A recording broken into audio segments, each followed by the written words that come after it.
Hey, Kobe, you know what's not justifiable? I don't know. What's not justifiable? Murder, because murder's bad. I'm Barry. And I'm Colby. And this is Who Watches This?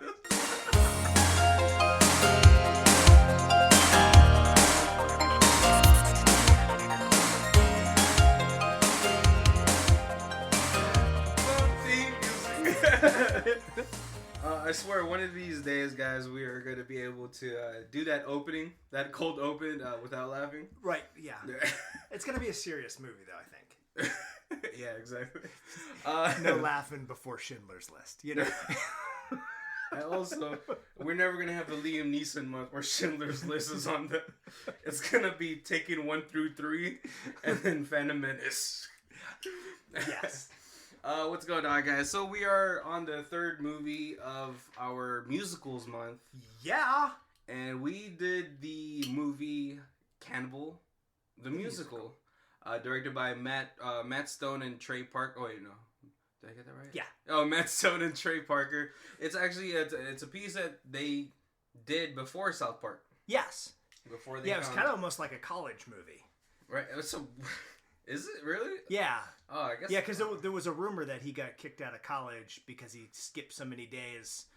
Oh, doing the movie? To do this movie because it's all like people and stuff he knew from college. Oh. But he actually did graduate, so.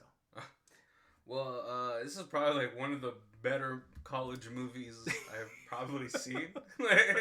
It's usually college movies are like one of those like 15-minute like artsy fartsy films. Right. Yeah. And this totally just looks like early YouTube of like, you know, an actual like, oh, what's it called? Like maybe like a TV movie. Right. Yeah. That's what this looks like. And I watched it.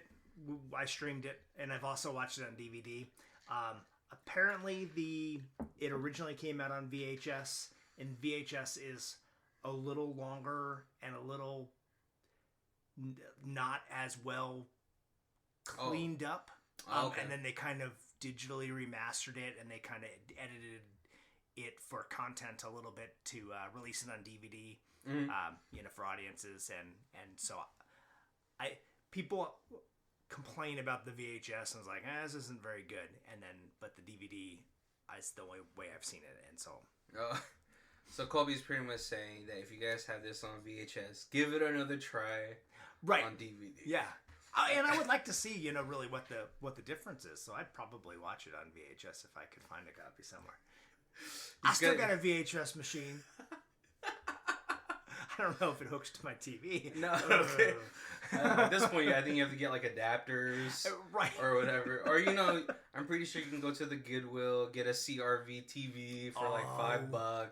That's probably the way to do it. Well, apparently, I have a friend who likes to play like the old video games. He still has all of his old like Super Nintendos, and he says that the best quality you're gonna get is on a CRV TV.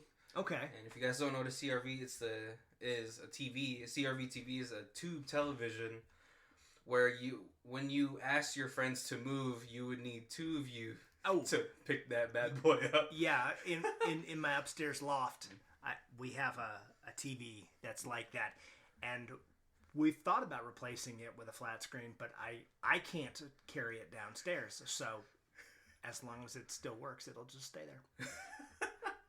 That, or you know, until it like crashes through the floor. Right. You know, good thing there's no earthquakes in Las Vegas, because the moment that thing tipped over, it's definitely going through the floor. It's not tipping. You could have like children play on it. It's not going anywhere. Yeah. So yeah, this musical isn't like last week's musical. It only had the song. The movie only really has like maybe 5 or 6 songs in it. Yeah. And then a lot of the there is more singing, but a lot of it is just what's it called? Repeat. Yes. You know, so the main song for the movie is Spladoinkle. Was it? The sky is blue and all the leaves are green. The sun's as warm as a baked potato. I think I know exactly what I mean. I think we gotta stop it right there because I don't want to pay anybody anything. But yeah, so this one is a little bit more easy to follow, so it won't be we won't be rushing really through this as much as we did last week, because last week it was just all singing. Right. Yeah. But we probably won't be going like frame by frame with this one either, because even on the Wikipedia it says that the description of this movie is excessively long. Because sometimes I like to pull up the Wikipedia page just to like sort of go off of it. Yeah, get some fun facts and stuff like that. But apparently, so this movie is actually based on the life of the Colorado Cannibal, a.k.a. Alferd Packer. Yep. So loosely based off of a true story. Maybe. So the movie really starts. It's like the frontier of like North America. It's like super early, right? In its history, because I think people going for like the gold rush and stuff like that. Yeah. So we really start off with actually a pretty gory version of what happened in the movie. Right. It's Parker just sort of cannibalized, like almost like a vampire, eating the rest of his party. Yes. Oh yeah. No, that's exactly what it is. Killing him and eating him. Yeah. But this probably has like one of the best parts in it, because as he's killing one of his party members, he's ripping his jaw from his head, and I'm pretty sure most of the budget went to that scene. Yeah. Because there's a lot of like what's it called, like prosthetics, a lot of like practical makeup in this scene, right? Which is pretty awesome. But I thought it was gonna be like, oh, this is gonna be like one of those like Todd Sweeney type of musicals, because I kind of went into this blind. Okay. Yeah, I didn't want to like look it up. I was like, oh, okay, it's Matt Stone and Trey Parker. It's gonna be entertaining. And it was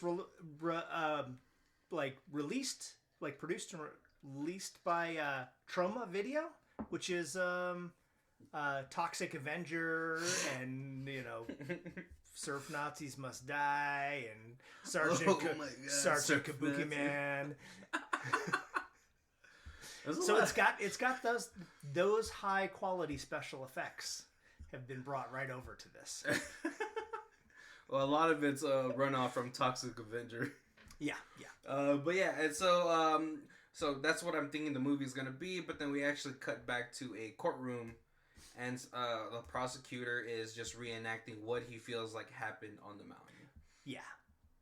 But you see Parker, he's on a bench, or he's on the defendant's bench, and he doesn't look as menacing as he did in the opening scene. Oh, yeah, nowhere near as much.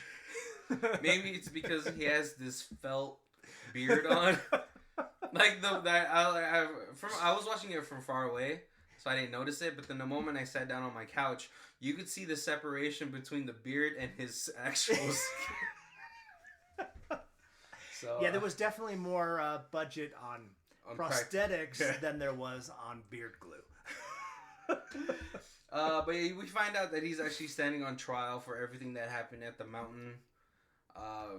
But he doesn't look, like I said, he doesn't look menacing. And they go to a break to sort of figure out what they want to do, because there's not a jury.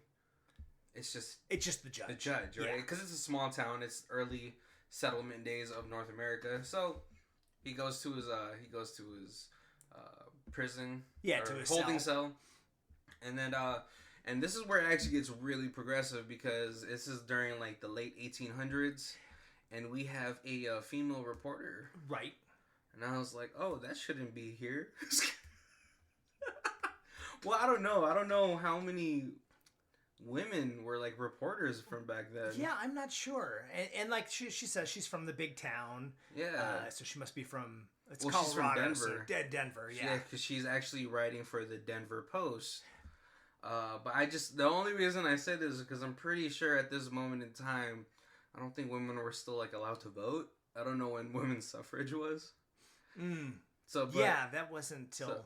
So this movie came out in 93, but it's pretty progressive. But Polly is talking to the prosecutor who prosecuted Parker for his crimes. Yes. And I don't know, this isn't a visual podcast. I just did some air quotes for crimes, in case you guys didn't know. But yeah, she alleged crimes. Alleged crimes. But Polly, she wants to go. She wants the full scoop. She wants to know what's going on. So she does go in there, and she's like trying to tell him, like, "Oh, hey, what's your story?" Parker's like, my lawyer said not to talk to reporters. Yeah, which is smart. But she's like, she's kind of playing it like one of those like serial killer like groupies. Where she's like, "Oh, well, no, that's not it. I was just at the courthouse, and you look so lonely. maybe we could tell each other things, and then blah blah blah." And of course, like a true seductress, she wants the information first. Right. Yes. And then he does give it up pretty well, he easily. Doesn't give up much, and then she had heard that he was interested, or that if you want to get him to talk, to ask him about Leanne.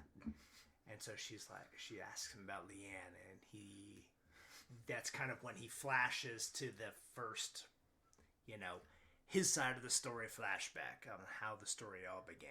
Yeah. And that's when you find out Leanne is not his lover, but his horse. Oh, I'm pretty sure that horse was his lover as well. They never specifically said. I mean, there's a dedicated song to it. Yeah. And you guys will definitely see my point of view.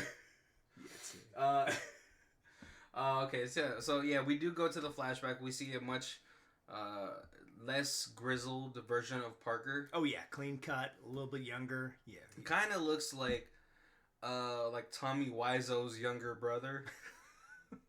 Yes. Yeah. He looks good. He's not a bad looking guy in this one. He kind of looks like the brunette Fabio, not as buff, but sort of the same sort of like feel to him. But yeah, they're in a small town in Utah, and they one of the priest, or whatever. He's like, "Oh, we have to go to Colorado because I heard it's rich with gold." Because the gold mine that they're at is dry. Is dry, yeah. Because they've been mining for like a year or so now. And right. When's the last time anyone hit anything? So let's go. But usually during this time in like the pioneer days, you're not trying to go anywhere during the winter time. Right. So that's why they're gonna leave and follow Lucky Tony or something like that. Yeah. And that way they can get there before the snows start. Yeah, and if you guys ever played Oregon Trail, you know how easy it is to die in the early pioneer America. But they go to meet Lucky Tony, and Lucky Tony, as luck would have it, got struck by lightning, and he is still on fire. Well, I think Parker asked like, "Oh, is he gonna be okay?" He's pretty naive. Oh man, but yeah. So this priest, he's trying to gather people to go to Colorado because obviously he doesn't want to go by himself, and so he wants to get a party together. That way they could all share. And it's in his trying to get people. It's kind of halfway between like a Mormon missionary trying to convert people, and then also, but like with promises of riches. Well, is he a Mormon priest or? Yeah. Oh, okay. I thought he was just like, a priest, just like a Christian priest. Well, but I forget that you're in Utah. He's mostly just a priest, but there's a couple times where he pulls out the Book of Mormon. Oh, see, I was as I was watching this movie, I was cooking as well because I was like, oh, it's in English. I could turn my back once in a while, so maybe during those times I just didn't get to see the Book of Mormon. But yeah, so some people do end up joining up.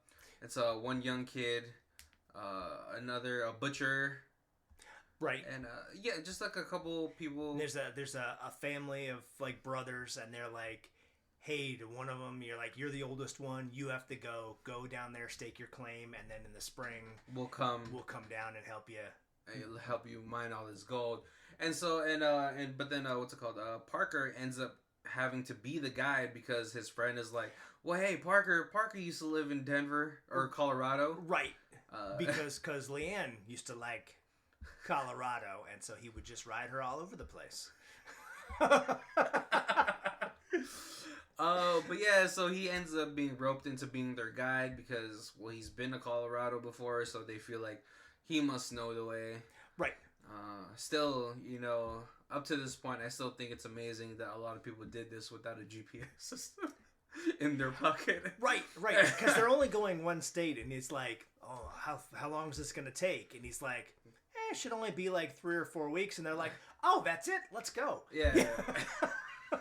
But, like, you could tell, I don't know, if I had known this guy while I was binding in this town, I was like, no, Parker doesn't know shit.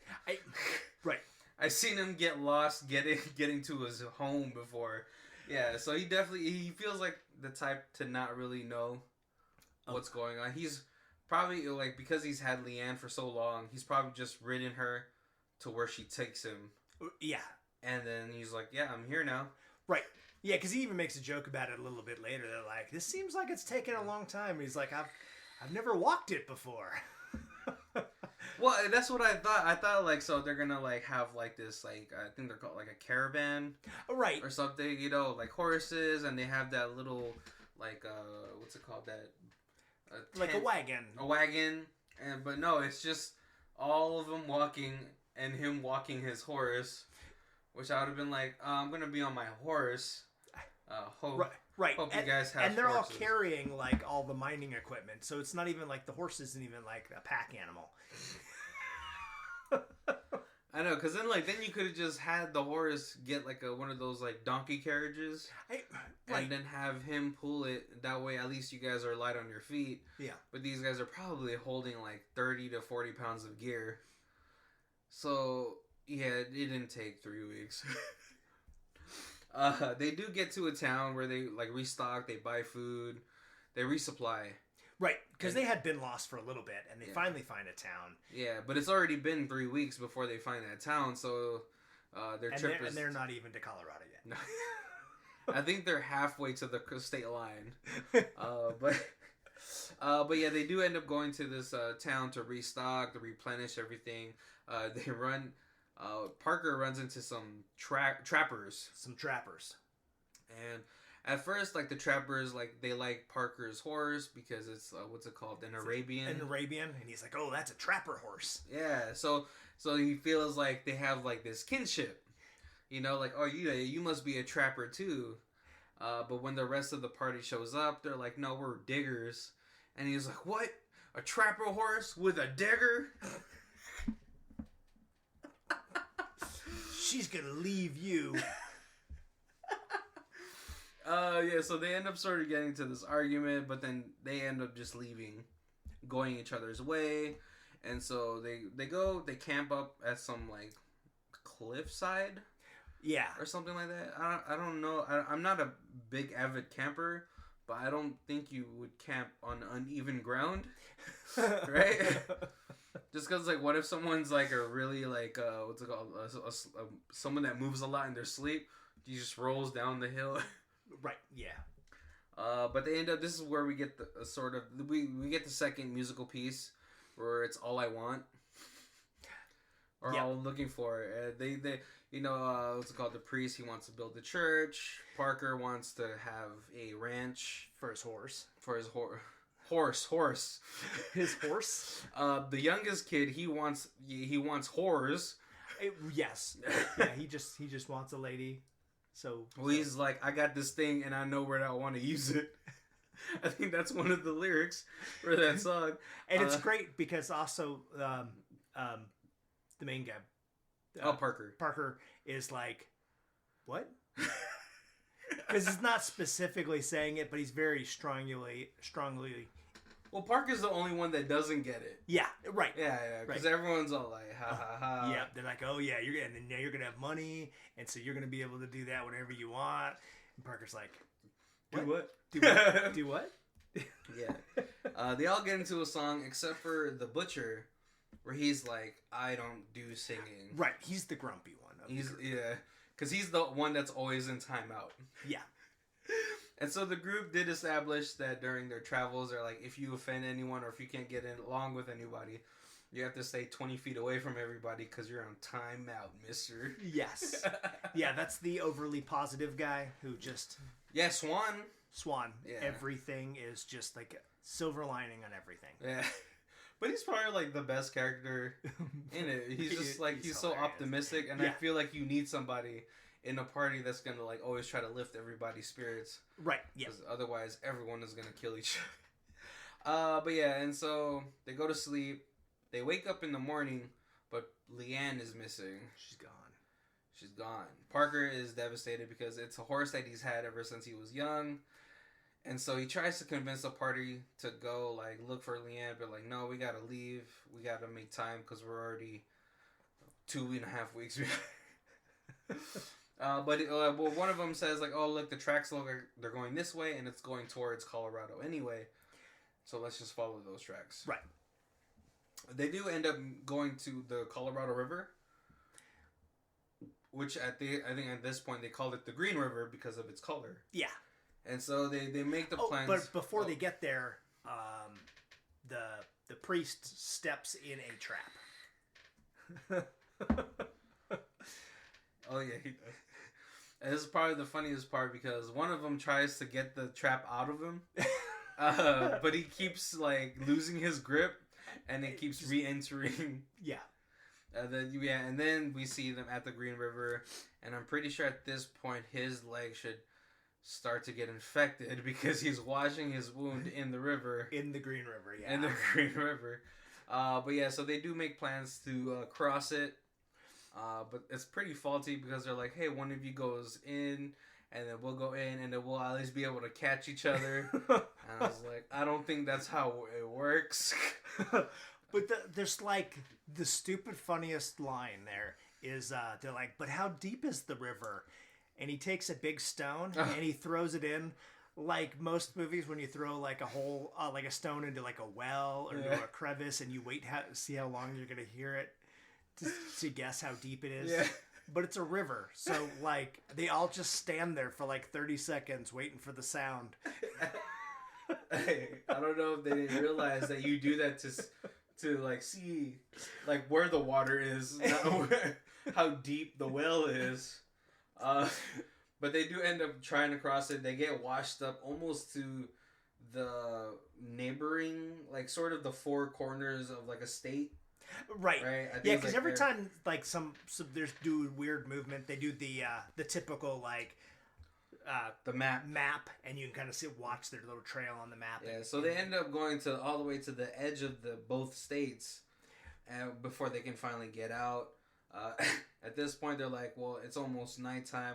And I was like, how long were you guys in that river for? Because I'm pretty sure you traveled like 200 miles downriver.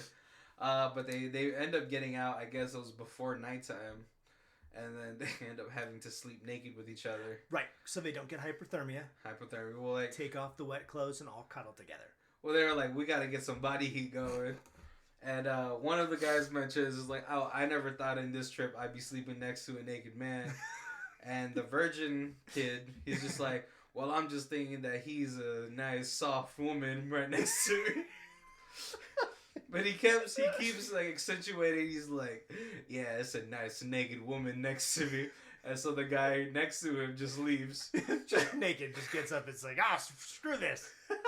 Well, because you know what? At some point in the night, he's going to try to stick it somewhere.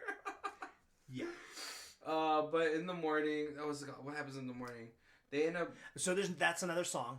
And then that's when he sings about because he's like, I really miss Leanne. And then the optimist guy, Swan's like, don't worry, there's tons of horses. You'll find another horse that you like just as much. And he's like, I'll never ride another horse. And then he sings a song about how much he loves his horse. Yeah. And it is very semi-erotic. That's when you get the idea that, this is maybe more than just a horse. Well, like, the title of the song is When I Was on Top of You. That's very, very interchangeable, I guess. It could mean a horse, it could mean a woman, whatever. Yeah.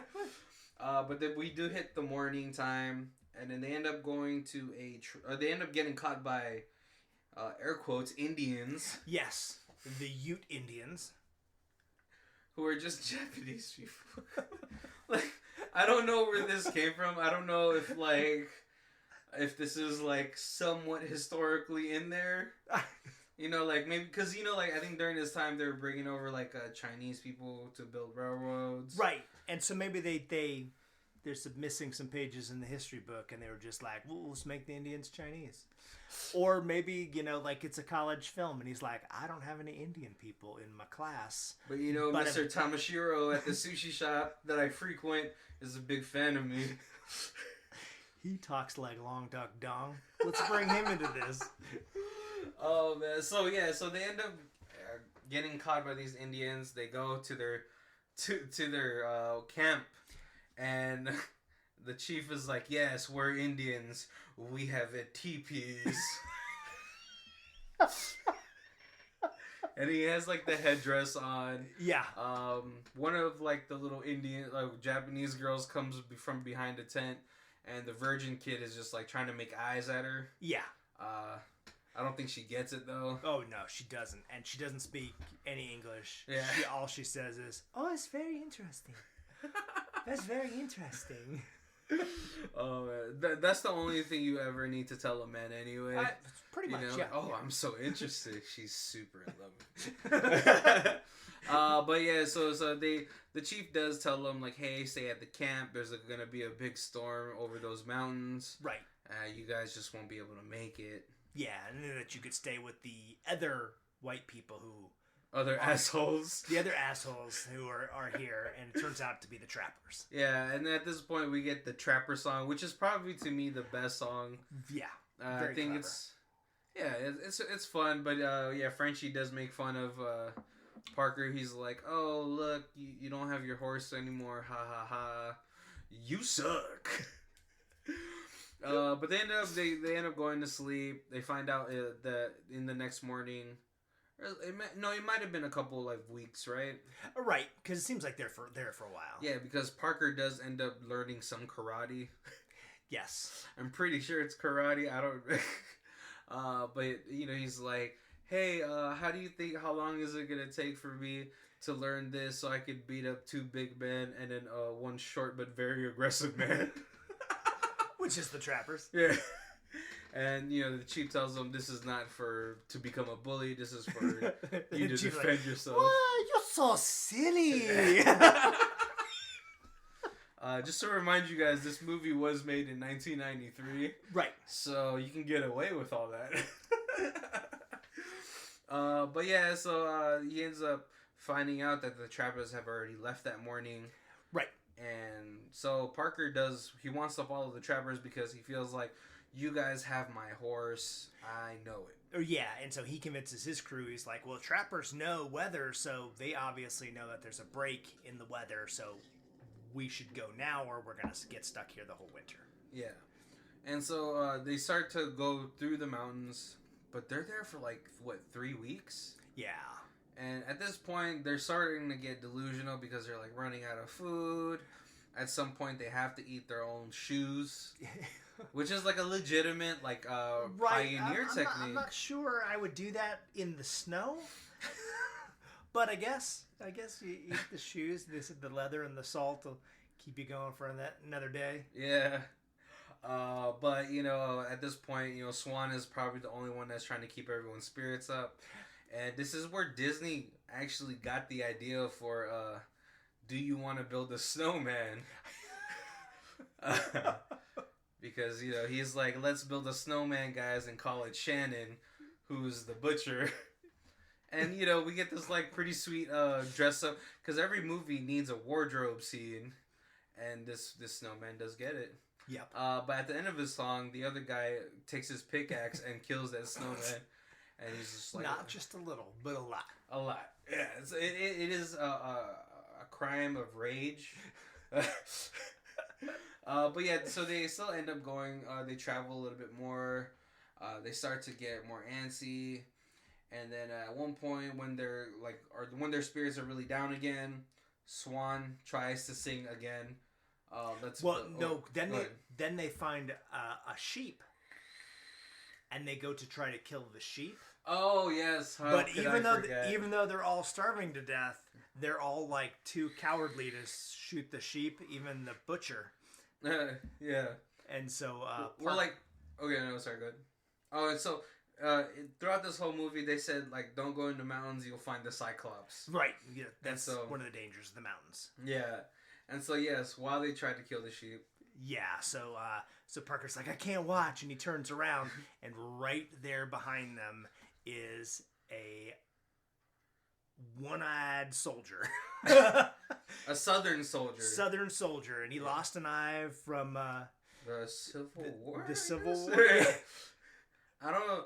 We're not really historical buffs, so I don't know how long the Civil War was versus this. But this is like the most disturbing few seconds because every time he talks, pus squirts out of his eye hole, and I have a strong stomach in most things, but like it was like little air gags. It was okay. So I know the people that are listening to this have seen Hostel 1, and it's the moment where they cut the Japanese girl's eye out, and then the pus comes. It's exactly the same scene, except this one it's in spurts.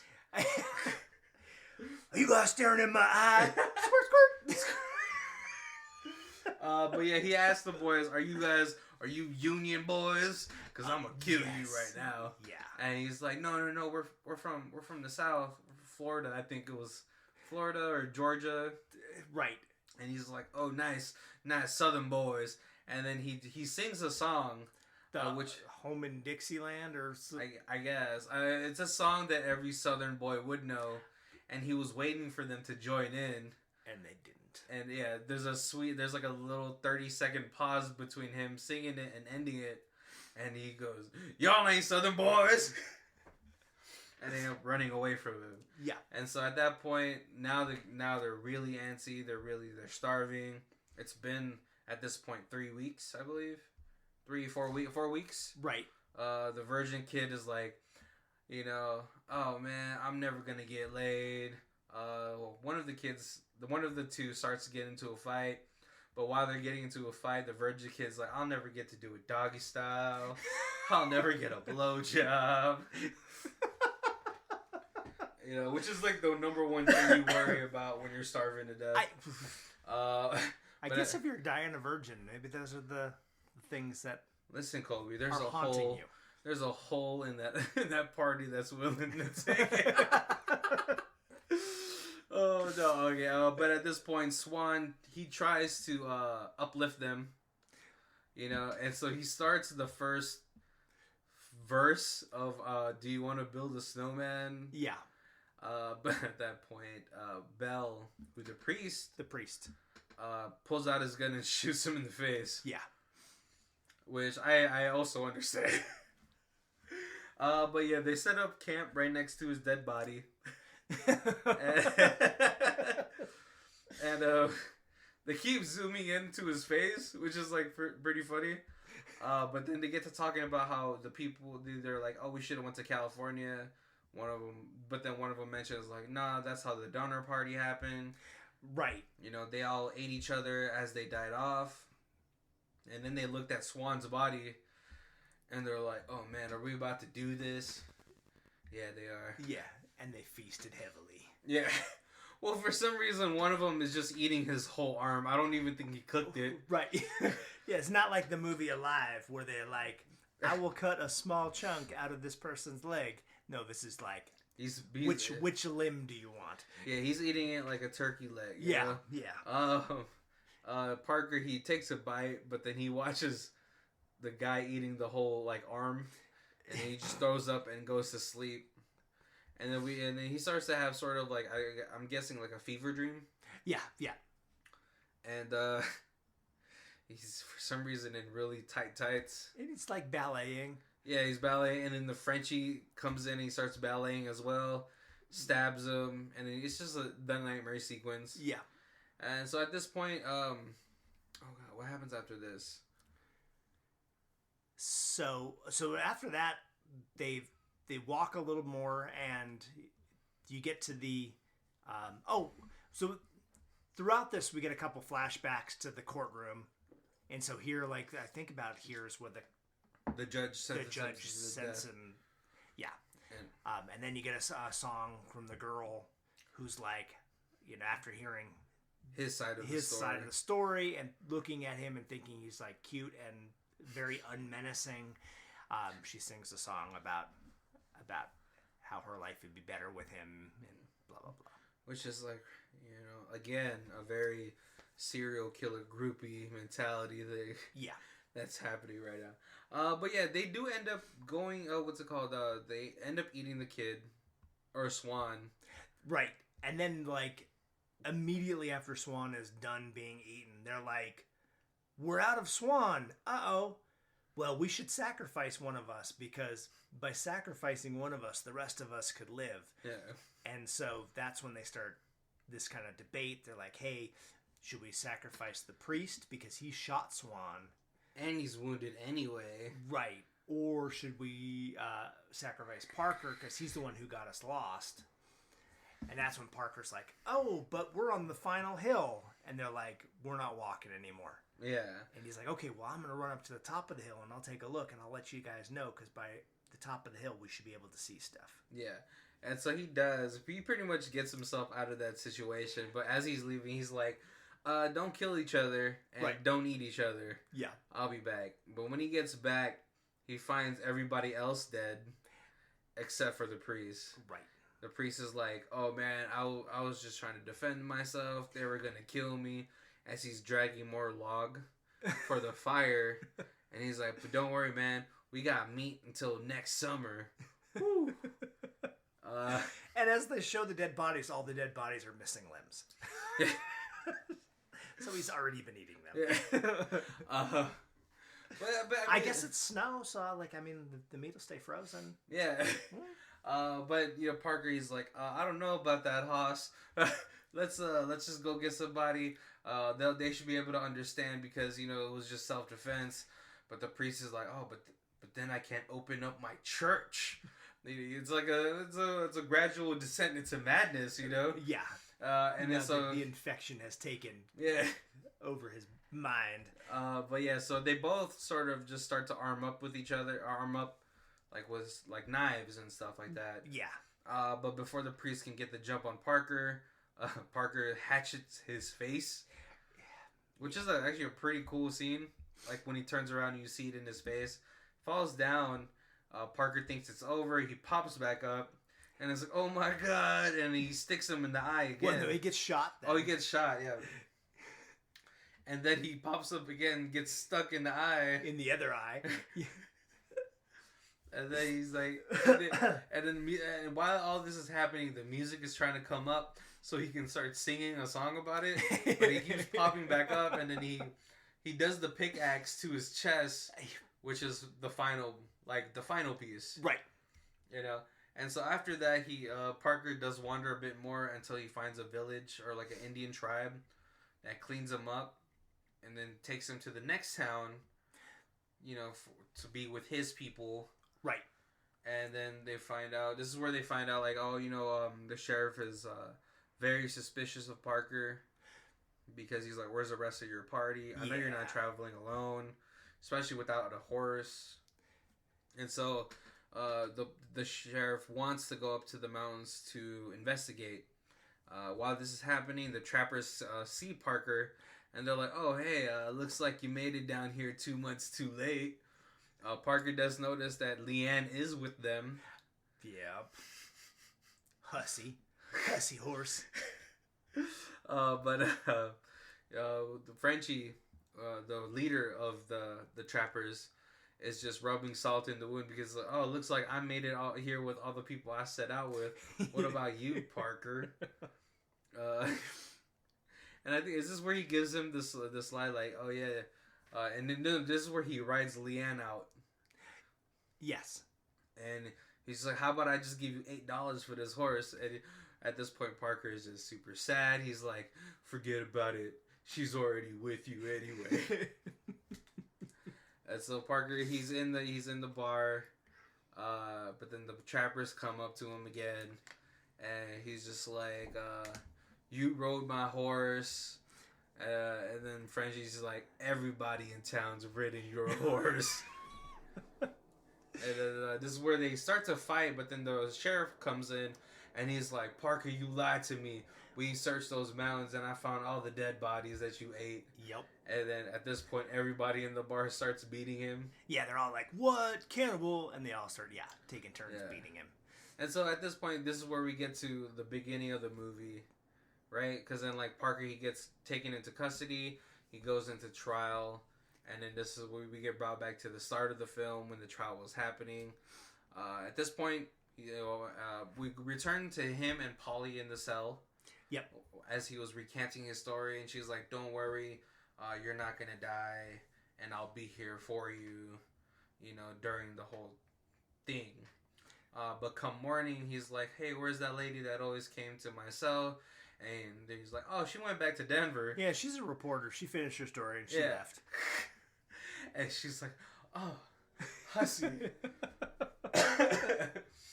And so he's getting. We get sort of the last fun song of the film where he's like, nothing ever happens in this town, but this guy's gonna hang. And so he's about to get hung, and as they put the noose around him, they always ask, "Do you have any last words?" And at this point he's making a speech. He's like, "Appreciate every day as if it were your last." It's still very positive. If it's yellow, it's mellow. If it's brown, it goes down. But in comes riding Polly, and she has a pardon from the state because she says that when this crime happened, air quotes, crime happened, Colorado was in a territory. It was still Indian territory. So that anything that happened U.S. before states that, couldn't try him for. Yep. And at this point, Frenchie is mad because he's like, "No, he needs to hang. That's gross." And so he pushes her out of the way, and he does end up like pulling the switch, right, so that the floor drops out, and he would hang. But then out of nowhere comes the chief with not a tomahawk, but a Japanese katana. Yep, samurai swords. Yep, and then cuts him down. At this point, Frenchie's like, "You can't do that," and then he beheads Frenchie. And at this point, the crowd is pretty much pleased because he's like, they wanted to see someone die anyway. Yes. And so he's like, the crowd's like, whatever, someone died. Yep. Cool. We can go home now.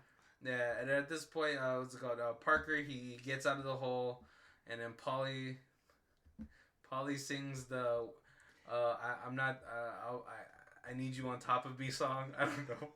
No, she sang the song from the beginning. The sky is blue and all of these are green. No, but after that, right? Then they kind of medley into, but the on top song, which I told you can be interchangeable with a horse and a woman. That is true. But at this point, this is where sort of the movie ends almost. Yes. And for some reason, we get a Blumhouse final scare of the priest with all the things in his body, and I don't know how I'm pretty sure he got eaten, right? I would think so. But and then we get the freeze frame, the classic freeze frame, and then the title, and then the credits roll. Yeah. Colby, this movie was super goofy. Which I was like, what was I expecting with the Matt Stone and Trey Parker movie? Right, exactly. Colby, so I forgot to ask you at the beginning, but what were your first impressions of the film when you first heard about it? So maybe about a year and a half ago, we were doing like bad movie nights, and we had like an older couple who used to come, and they started talking about this, and I was like, I have never heard of this, and so they brought it in. And that was the first time we watched it. And like you said on this, I went in totally blind. I had like no idea of what to even expect. So I very much enjoyed it. Okay. So the only thing I did look up of this film prior to watching it was just like the cover. Mm-hmm. And so I was like, oh, it's going to be a Frontier musical. But unfortunately for me, the only Frontier musical I could think about is the Seth MacFarlane one. That was 1,000 Ways to Die in the West. Yeah. Which was not funny to me. as I thought it was gonna be. Right? I don't know if you've watched it. I have, yeah. And it was, for me, it wasn't as funny. And so I was just like, maybe this won't be good. But then I was like, but it's Matt Stone and Trey Parker. Even if it was before South Park, I'm pretty sure the humor is still going to be there. And it was. Yeah, no, you could definitely see where they started from this, how they got to where they are, and in South Park movie and the Team America and stuff. Well, because this movie was also pretty vulgar.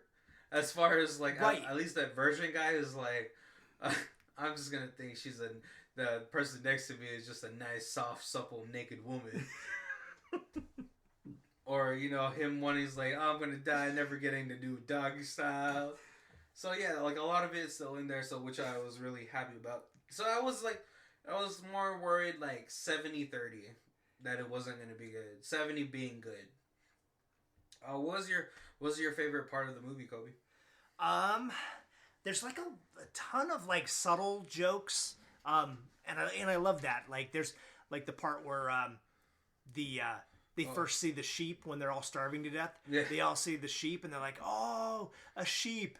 And then the little virgin kid starts unzipping his pants, and they're like, "No, we're gonna eat it." And he's like, "I gotta pee." Oh yeah. Yeah, or like even like the whole rock, seeing how deep the river is. Right. What else? Yeah, probably the bear trap one. It was always super funny to me because they just kept opening and closing the bear trap. Yeah, there is a lot of like a subtle part in the Trapper song where he talks about how strong his wiener is, and then he knocks down a wall with it. He said he had thunderballs, and that's the one I was gonna open with. I was gonna ask you, hey Kobe, guess what I got? Some thunderballs, knocking down walls.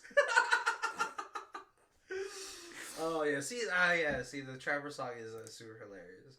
Yeah, there's I like all the subtle small jokes that like if you're not paying attention, you wouldn't have seen it. Right. And so this movie definitely makes you want to like pay attention. Even though I wasn't. I was cooking I don't want to cut my finger. Yeah, sometimes I gotta look down, guys. I'm sorry. I gotta multitask. I'm an adult. I'm a 30-year-old adult. Did you have any favorite songs? Certainly, by far the catchiest song is the Sky is Blue. Speluncle? The Speluncle song. Speluncle, there you go. Yeah, like that. You hear it and it's stuck in your head, and it just it like plagues your mind like a virus. An earworm. Yeah. The thing about that too is that the structure of that song is weird because it goes, the sky is blue and all the leaves are green. What is the next part? But the sun's as warm as a baked potato. Which later on he turns into, my heart's as big as a baked potato. Yeah. Yeah, definitely. Probably the best song for me was still, like I said throughout this episode, the Trapper song. Yeah, Trapper song's good. Only for the rap part where he says his balls is like what's it called? His junk is like thunderballs knocking over walls. It's like probably the best description of anyone's testicles I've ever heard. And it only gets better that he then knocks a wall over his testicles. Is there? Did you have any favorite characters of this or? Like you said, Swan's hilarious because it's just everything is positive. Like, just nothing that happens is bad to him. It's like, oh man, this is like the worst. I have my legs infected and I'm gonna die, and we were trapped up here and we're gonna starve to death. And he's like, yeah, but stories like this are always funny in the future, And it's like, what? Shut up. But it's like, it's true though, because like whenever you recall like a shitty memory, right, it becomes funny after a while. And I don't know. Yeah. Like it's not funny to you at the moment. Like if I'm pretty sure 98% of you have shit your pants at least once. And that's not at all funny when it happens. Yeah. I mean, less maybe you're under the age of 3. Yeah. But when you talk about it to other people, it becomes like this hilarious story. And so, I think everybody needs a swan in their life. Right. To just like, hey, look at the bright side. You're still alive. Probably one of my favorite characters in here, besides Frenchie, because he's just my type of humor. It's not like, I mean, he's a bully, but he's not like a physical bully for the most part. And he's got real facial hair, where the other two trappers have weird glued on hair also. But you gotta respect the guy who's short, but he's like controlling these two behemoths next to him. But yeah, Swan is a good favorite, just because, and honestly, probably the Virgin Kid, just because like I remember like how anxious I was to be like, oh my god, where's a hole? He also had a pretty decent part in Basketball. Is that the? Oh, is that him? Yeah. Oh, okay. That was another South Parky movie. Yeah. Oh, but yeah, his just like him, like I could just remember being like sort of that angsty, like a virgin type of thing. Where like, man, am I ever gonna lose it? Yep. And like thinking, I was like, oh, I think the worst ghosts are the virgin ones.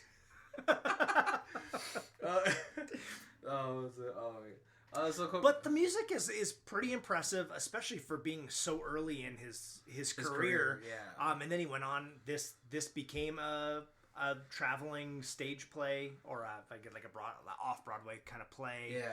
And then he did Book of Mormon, which is a musical. The South Park movie is basically a musical. Yeah. A lot of the things there. I mean, like even Team America had musical parts in it. So yeah, I think Matt Stone Trey Parker who did most of the writing of the music. He just has that bone in it. Maybe he comes from like a family of like musicians or something like that, which is really fun. So Kobe, how would you rate this on your musical scale? Like, is this gonna be like is this on your top 5 of musicals? I had the soundtrack to this is on his phone, on your phone? Amazon Music. So if you have like an Amazon Prime account, you get the free music account. Like all day, I was just listening to this. It's jamming. It's short because it's only really like 5 songs, and then they kind of couple songs where they kind of medley them together. It's a medley of them. I don't know what they call them when they smash 2 songs together. Oh yeah. So I listened to it a lot. Because it's only like 5 songs, so it's like 22 minutes or something, and then it's repeating. Yeah, for me, I feel like it wouldn't be on my top 5 only because besides Sploduncle, the rest of the songs aren't as catchy. Right. But they're right for the movie. It doesn't feel like it's out of place. It's not so heavy like a musical. Right. As a stage. And like tribute wise, like I totally felt like the last song, Hang 'em High, when he's getting ready to hang, that to me totally feels like a Mel Brooks like End of Blazing Saddles kind of thing. Well, because even that song is like, after we hang him, it's the end of the show. Yeah. Yep. But I think in the context of the film, as far as like the music it's great. Oh, absolutely. I really think because I know like I don't know how many times Grease is probably like the pop song equivalent of musicals. Yes. Just because they're so like upbeat and you want to always sing them. And so I think maybe that sort of ruined like regular musicals for me, where it's just like it's a song, but it's for the story, and it's not supposed to be catchy. Right. I feel like Grease was just filled with like catchy songs. Yeah, I like even if you go to like something like Phantom of the Opera, you have a couple of those like key songs that everybody knows, but there's so much singing in that like most of it's just like filler songs just to kind of move the story along. And so I feel like this, like except for Grease, every other musical has like key songs and then filler songs in between. But it doesn't take away anything from this film. Right.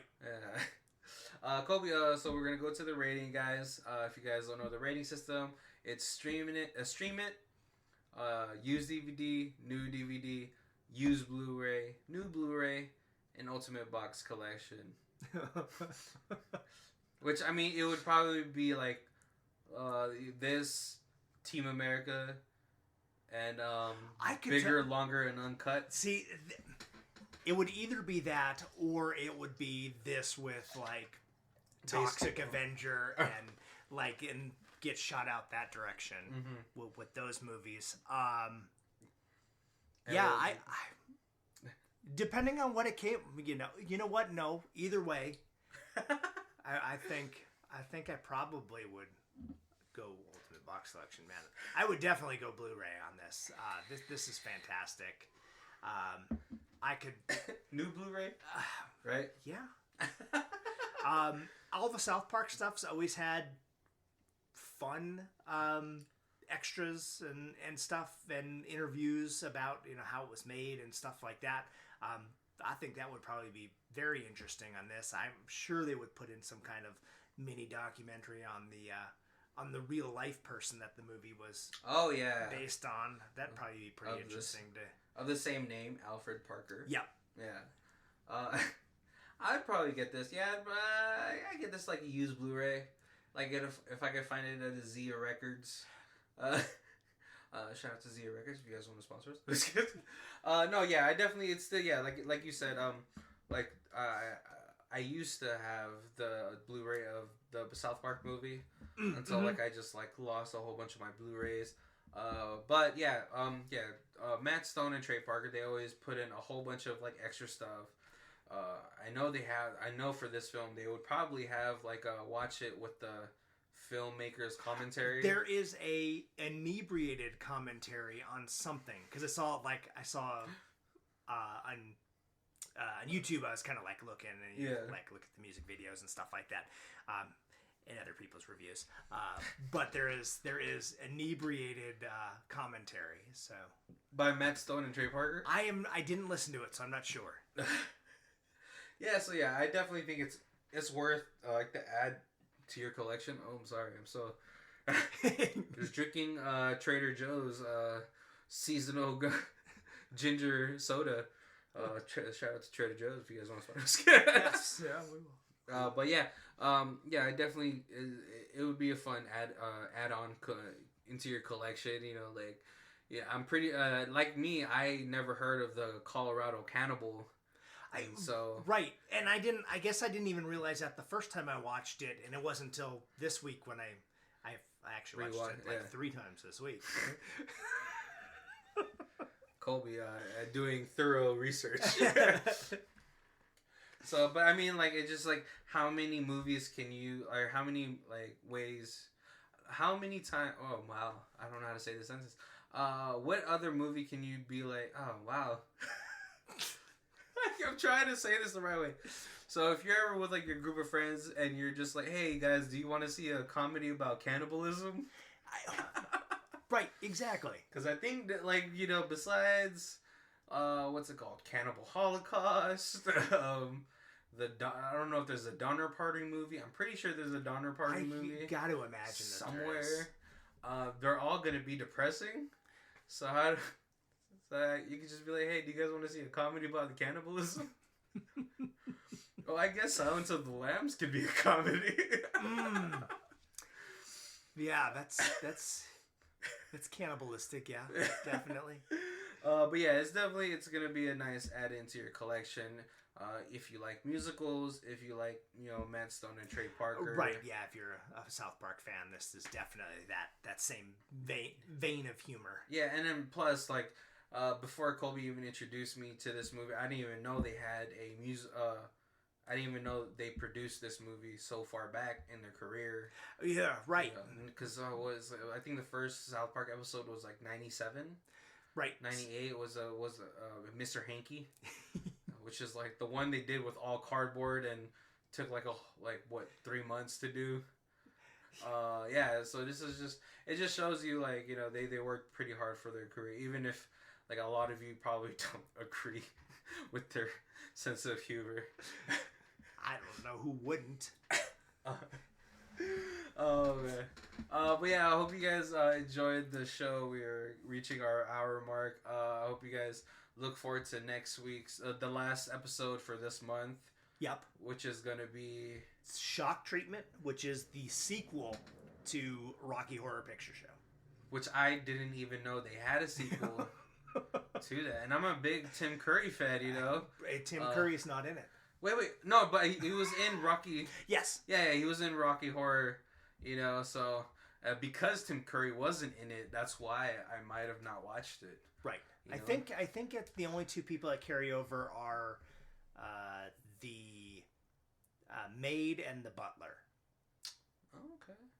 Yeah, because Tim Curry, the butler in Clue. Tim Curry, the first It. Terrifying. That's I think. Right. Yeah. I didn't get to watch it live. I'm pretty sure Colby got to watch that series. Did you? I didn't watch it. I remember when it came out, but I didn't see it. I wasn't. Young me was not into horror at all. I was. Especially clowns. I feel like, Tim Curry has a whole generation of adults terrified of clowns. Yes. I blame it mostly on him. Because he was so good. He was so good at that. I just watched it as a rerun. VH1 played it. Because they always play like those long movies. I don't know why. But yeah, I hope you guys stay tuned for that. Shock Treatment. It's going to be a fun one. I haven't seen it, so it's going to be brand new to me. I'm pretty sure Colby, it's been a while for Colby. It's been a long time since I've seen it too. Yeah, and then I'm probably going to have to watch Rocky Horror before it, just to refresh my mind. I haven't seen that, I think, since I was like 14. They are very different. You probably could watch this and not realize it was a sequel. Oh, see, yeah, that's weird. Why would they do that? I don't know. Alright, guys, I hope you guys enjoyed the episode. I'm Barry. And I'm Colby. And this is Who Watches This. Theme music is Arcade Montage by Lee Rosevere. You can find it on the FMA podcast, FMA.com, under the music album Music for Podcast 3. Thank you.